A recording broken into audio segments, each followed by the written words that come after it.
Welcome to Le Podcast de Philippe. Today, we're taking a deep dive, into the world of animal communication, exploring how AI is being used to try to decode the secrets of the animal kingdom. Yeah, it's exciting stuff. And we're so close to 1,000 subscribers on YouTube. So if you enjoyed today's episode, please consider hitting that subscribe button. We'd really appreciate the support. But, for centuries, obviously, humans have been fascinated by the idea of talking to animals. Now, with these advances in artificial intelligence, we might be closer than ever to actually being able to understand what animals are saying to each other. But before we jump into that, I think it's helpful to start with the basics. So can you explain what is bioacoustics and how is it helping us understand animal communication? Sure. So bioacoustics is basically the study of animal sounds. Mm-hmm. And you know how they're produced, how they're transmitted, how they're received. Basically, it's like we're trying to listen in on the conversations that are happening all around us in nature. Oh, that's a good way to put it. Yeah. So what kinds of animals are bioacoustics researchers focusing on? Well, a lot of the research is focused on cetaceans like dolphins and whales. Their vocalizations are incredibly complex. And they're really intelligent creatures. Right. And some research suggests that dolphins may even use unique whistles as names, like to identify themselves and others, which is kind of mind-blowing when you think about it. It makes you wonder what other secrets are hidden in the animal world. Yeah, there's a lot we still don't know. But there have been some interesting findings that suggest animals might have even more complex communication systems than we realized. Oh, really? Like what? Well, one example is something called Zipf's law. It's a mathematical principle that describes a certain pattern in the distribution of words in human language. Yeah, okay. And researchers have found that the vocalizations of some animal species, like dolphins and whales and some birds, actually seem to follow this same pattern. Wow. So it's not proof that they have language like humans do, Yeah. but it's still a pretty intriguing clue. Exactly. So how does AI fit into all of this? Well, AI and machine learning are giving researchers some really powerful tools to analyze these huge amounts of data, to identify patterns and make connections that would be impossible for humans to do on their own. I can imagine. Like if you think about trying to go through thousands of hours of whale recordings to try to find subtle variations in their songs, it would take forever. But AI can do this in a fraction of the time. Wow, that's amazing. Yeah. So what are some specific ways that AI is being used to decode animal communication?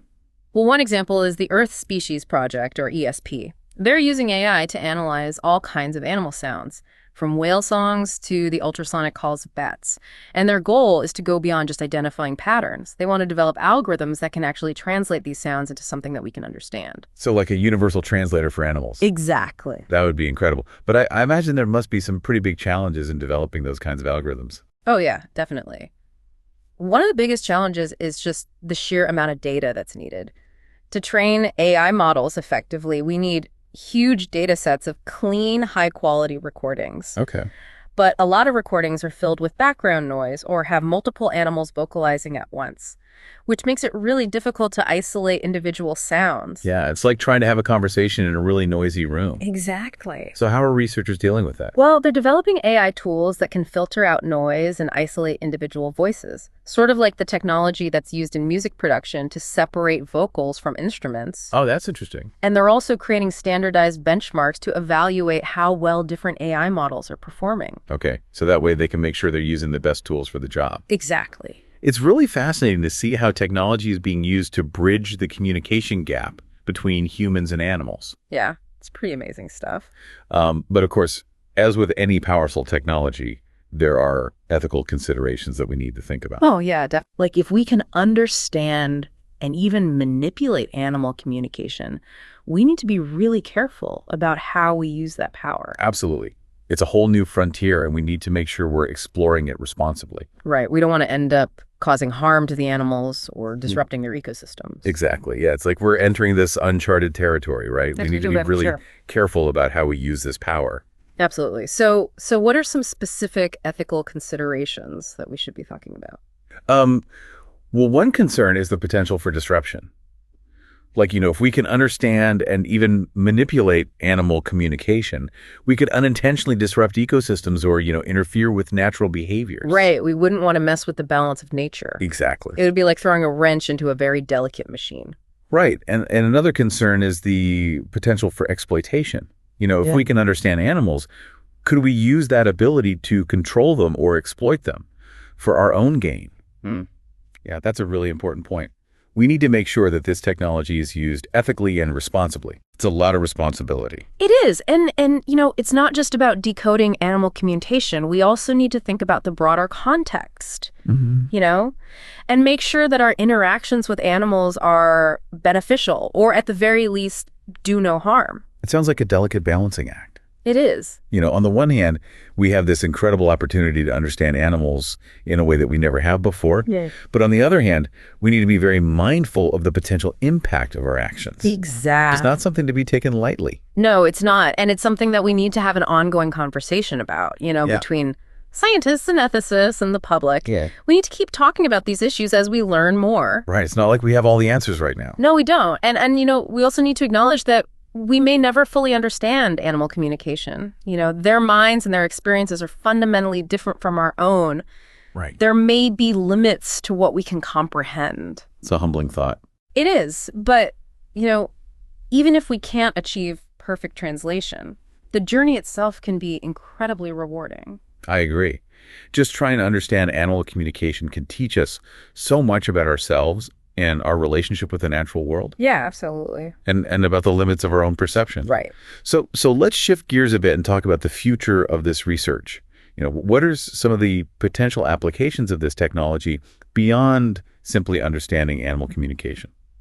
Well, the possibilities are really exciting. Like, imagine being able to use AI to monitor animal populations in the wild, or to detect signs of distress or disease, or even to communicate with endangered species to help with conservation efforts. Yeah, that would be amazing. It could revolutionize the way we protect and manage animal populations. And what about our relationships with animals in our everyday lives? Well, there's potential there too. Like, imagine being able to understand what your pet is trying to tell you, or being able to interact with animals in zoos or sanctuaries in a more meaningful way. Wow, that would be incredible. It could really change the way we think about animals and our relationship with them. And could this research have implications for other fields of science as well? Oh, definitely. Studying animal communication can give us insights into the evolution of language and the nature of consciousness and even the origins of human intelligence. Wow. It's amazing to think about how far-reaching the impact of this research could be. It is. But it's important to remember that we need to proceed with caution and respect for the animals involved. Absolutely. We need to make sure that any interventions or interactions are guided by ethical principles and that we're always prioritizing the well-being of the animals. Absolutely. Well, before we wrap up this segment of our deep dive into the fascinating world of animal communication and AI, I want to remind everyone that the podcast of Philip is just a few subscribers away from hitting 1,000 on our YouTube channel. Yeah, if you're enjoying this episode and you'd like to help us reach that milestone, please consider subscribing. It would really mean a lot to us. Okay, let's take a short break, and when we come back, we'll dive into some specific examples of how AI is already being used to unlock the secrets of animal communication. And we'll explore some of the exciting projects that are pushing the boundaries of this fascinating field. Welcome back to Le Podcast de Philippe. We've been exploring this incredible world of AI and animal communication, looking at the latest research, the challenges, and of course, those ethical considerations. Yeah, and now we can actually dive into some real-world examples, see how this technology is actually making a difference. Perfect. I'm excited to hear about some of these projects. Well, one area that's really fascinating is the research being done with honeybees. Oh, yeah. They don't communicate with vocalizations like humans or dolphins, but they have this really sophisticated system of communication through their dances and pheromones. Right, like the Weigel dance, where Right. they tell each other where to find food. Exactly. And now researchers are actually using AI to decode these dances. Really? Yeah, they've developed algorithms that can analyze the movements of the bees and translate their messages about the direction, the distance, the quality of food sources. So we're basically learning to speak bee. In a way. Yeah, that's incredible. Yeah. So what are the implications of this research? Well, it goes beyond just understanding bee communication. Scientists are using these AI insights to study colony behavior, to understand how bees make collective decisions, and even to try to influence their foraging patterns for agricultural purposes. Wow. So it's like we're finding new ways to collaborate with these essential pollinators. Exactly. What other animals are we starting to talk to with the help of AI? Another really exciting area is research on primates, specifically chimpanzees. Ah, our closest living relatives. Yeah, and their communication system could hold some really important clues to the evolution of human language. Right, but their communication is so complex. It is. It's not just vocalizations, it's gestures, facial expressions. Yeah. How can AI help us decipher all of that? Well, researchers are using machine learning to analyze hours and hours of video recordings to identify patterns in chimpanzee behavior and link those patterns to specific meanings. Oh, so it's like creating a chimpanzee dictionary. Yeah, something like that. That's fascinating. It's like we're getting a glimpse into the minds of our primate cousins. Yeah, and maybe even into the origins of our own language. Yeah, it seems like we're really on this path to understanding animal communication in a way that we never thought possible. It really does seem that way. It's pretty amazing how technology is bridging that communication gap. Yeah, it's incredible. But of course, as we talked about earlier, it's crucial to keep those ethical considerations in mind. Absolutely. As we unlock these secrets of animal communication, we need to use that knowledge wisely for the benefit of both humans and the animals. Couldn't agree more. Well, this has been a truly fascinating deep dive into the world of AI and animal communication. A huge thank you to you for sharing your insights. It's been my pleasure. And thank you to all of our listeners for joining us on this journey. And one last reminder that the podcast Philippe is trying to reach 1,000 subscribers on YouTube. So if you enjoyed this episode, please consider hitting that subscribe button. It would really help us out. Until next time, stay curious.